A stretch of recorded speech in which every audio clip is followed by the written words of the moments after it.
मेरे सैनिक भाइयों, मैं कर्नल दिनेश नैन चंडीगढ़ से बोल रहा हूं।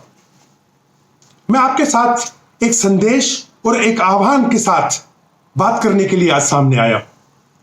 जैसे कि आप सबको पता है कि जो कोरोना की महामारी है, ये किस प्रकार से देश में फैल चुकी है। हर राज्य में कम से कम 20 से 30% लोग कोरोना से ग्रस्त हो चुके हैं और वही हाल हुआ है हमारे 25 लाख पूर्व सैनिकों के परिवारों के साथ और साथ ही साथ लगभग 15 लाख उन सैनिकों के परिवारों के साथ जो आज भी सेना में हैं, यानी 40 से 50 लाख परिवार। इतने सारे परिवारों के साथ 10-15 दिन पहले यह देखा गया कि वो अलग अलग हॉस्पिटल्स के अंदर धक्के खाते घूम रहे हैं। कोई उनको गेट में नहीं घुसने दे रहा और उनके सामने उनके जो नजदीकी उनके भाई बहन बेटा बेटी सांस लेते लेते सांस के लिए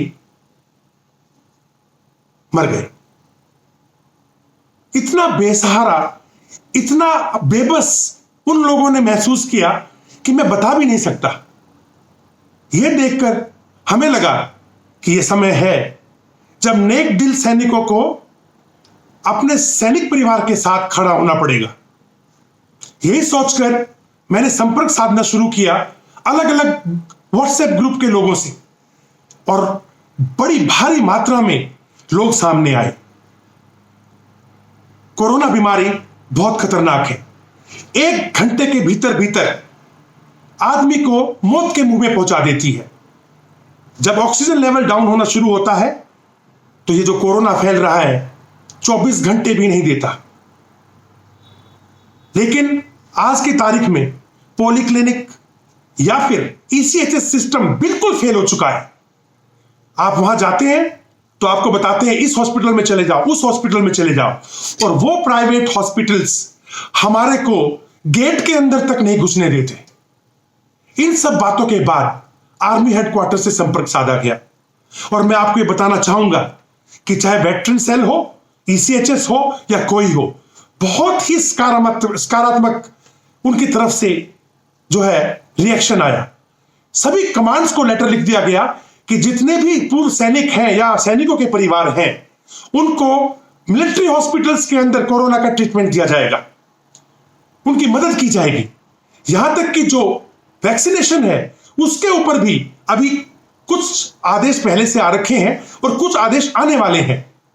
परंतु समस्या यह है कि इस 40 से 50 लाख परिवारों के पास यह संदेश पहुंचे कैसे कि जब उनका भगवान ना करे अगर किसी के ऊपर बुरा वक्त आता है तो वो कहां जाए। लिहाजा मैं समझता हूं कि जितने भी भारत के अंदर, जितने भी आपके आसपास सैनिकों के व्हाट्सएप ग्रुप हैं, उनको आप सैनिक कोरोना क्यूआरटी में अपने आप को बदल लेना चाहिए और जो क्षेत्र में वो हैं उस क्षेत्र के अंदर किसी को भी अगर मदद चाहिए तो उसको मदद पहुंचाएं। कंट्रोल रूम का नंबर मैंने सामने दिया हुआ है, इसको अपने सभी ग्रुप्स में ऐड कर लें। जो भी संदेश ऊपर से आ रहे हैं, दाएं से आ रहे हैं, बाएं से आ रहे हैं, हम कोशिश करेंगे कि वो सारे के सारे संदेश कम से कम समय में आपके पास पहुंच जाए। इस बीमारी से बचाने के लिए समय बहुत जरूरी, बहुत कीमती है। कोरोना का मरीज अगर 90 से नीचे उसकी ऑक्सीजन हो जाती है तो मुश्किल से 10 से 12 घंटे अगर उसको मदद नहीं मिली तो प्राण त्याग देता है। और अभी जो स्थिति है, यह स्थिति आने वाले टाइम में कम से कम 4 गुना बढ़ने वाली है। तो ऐसे समय में अगर सभी हम लोग संगठित होकर के गांव तक के जो अपना परिवार है, सैनिक परिवार, उस तक नहीं पहुंचे तो समझ लीजिए कितना नुकसान होगा।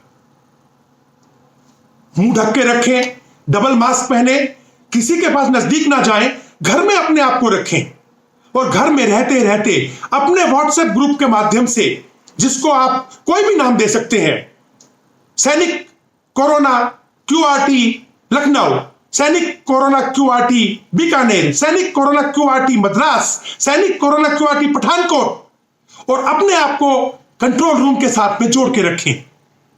जैसे हमारे पास संदेश आता है, हम उस इलाके के जितने भी ग्रुप्स कंप्यूटर के अंदर हमारे पास में अब रजिस्टर्ड है, उनको तुरंत वो संदेश दे रहे हैं ताकि वो उस परिवार के पास जल्द से जल्द पहुंच सके। साथ ही साथ वेटरन सेल से लेकर के और आर्मी हेडक्वार्टर में जहां भी हमें पहुंचना है हम पहुंच रहे हैं, और मैं आपको बताऊं मदद भी मिल रही है, लेकिन रिसोर्सेज लिमिटेड है, हमें यह बात समझनी पड़ेगी। आज से पहले पिछले 7-8 दिन में हर रोज भारी मात्रा में कोई ऑक्सीजन की रिक्वेस्ट, कोई दवाई की रिक्वेस्ट, कोई ऑक्सीजन बेड की रिक्वेस्ट, किसी को वेंटिलेटर की रिक्वेस्ट लगातार आ रही हैं, और सिर्फ पूर्व सैनिकों के परिवार से नहीं, सैनिकों के जो सैनिक अभी सेवा में हैं उनके परिवार से भी। और आज क्या मैं आपको एग्जांपल दूं तो एक बहन ने फोन किया कि उसका पिताजी देवबंद के अंदर आखिरी सांसें गिन रहा है, जिसकी ऑक्सीजन लेवल 64 हो गई है, और उसका बेटा वेस्ट बंगाल के अंदर सेवा में है। हमने तुरंत वेटरन सेल को भी सूचित किया, और जितने भी ग्रुप सहारनपुर के आसपास, यहां तक कि हमने जो कानपुर तक के ग्रुप हैं उनके अंदर भी संदेश डाला। और आपको जान के ये खुशी होगी कि तुरंत वेटरन सेल ने रुड़की एमएच को फोन किया और हमें सूचित किया। जो नंबर हमने वेटरन सेल को दिया, उन्होंने उस सैनिक के भाई से बात की और उसके पिताजी को 1.5 घंटे के भीतर रुड़की एमएच में एडमिट किया गया। कई सैनिक हमारे को फोन कर रहे जो सेवा में है कि उनके परिवारों को वैक्सीनेशन कराना है।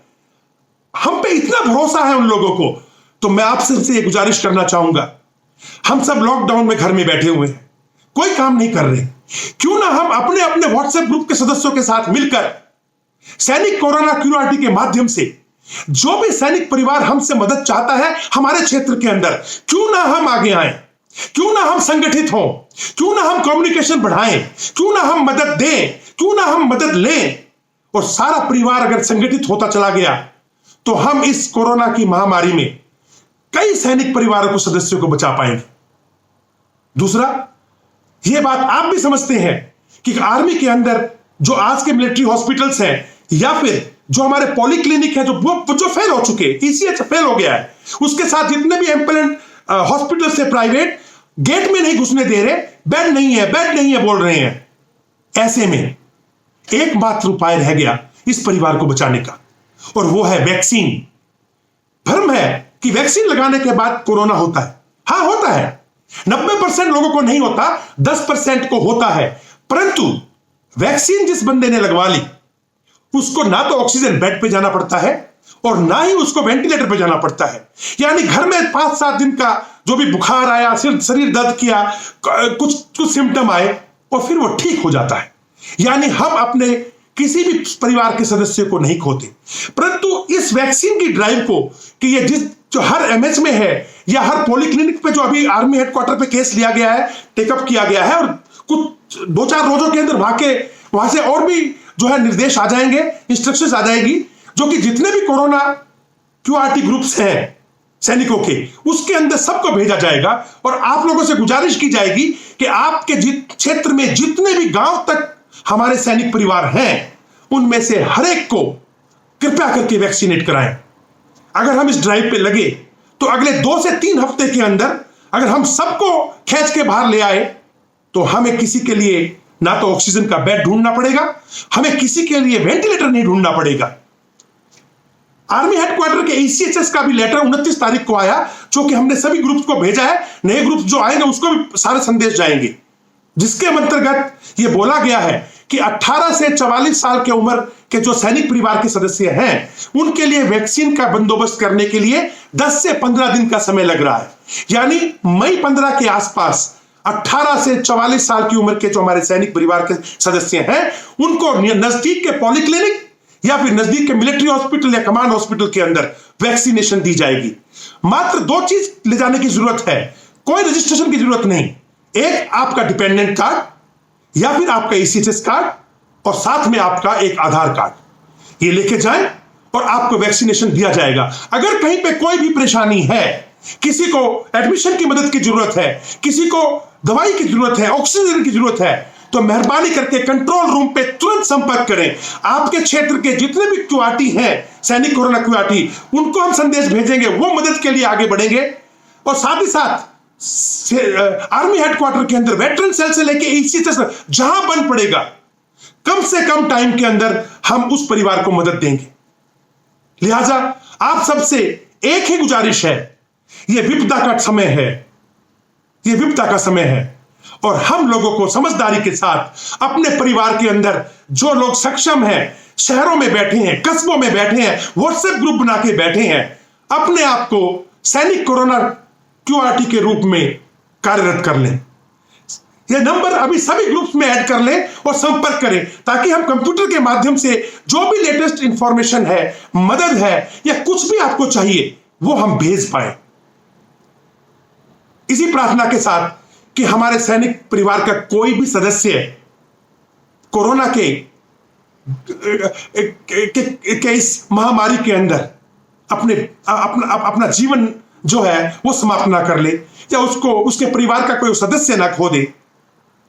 मैं यही प्रार्थना करूंगा भगवान से, हमारे सभी सैनिक परिवारों को सुरक्षित रखें, घरों में रहें, बाहर निकलने पे डबल मास्क पहने, सिंगल मास्क से कोरोना नहीं रुक रहा, दूरी बना के रखें, अपने हाथ हर वक्त धोते रहें, घर में जो सब्जी आ रही है, कोई भी सामान आ रहा है, यह सोच के चलें कि उसके ऊपर कोरोना चिपका हुआ है, उसको सैनिटाइज करें, उसके पश्चात ही अपने परिवार के अंदर जो है उसको ग्रहण करें।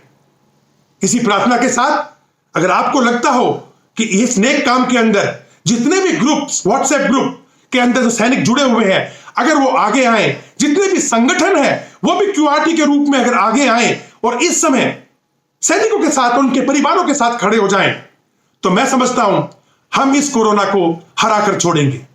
जय हिंद।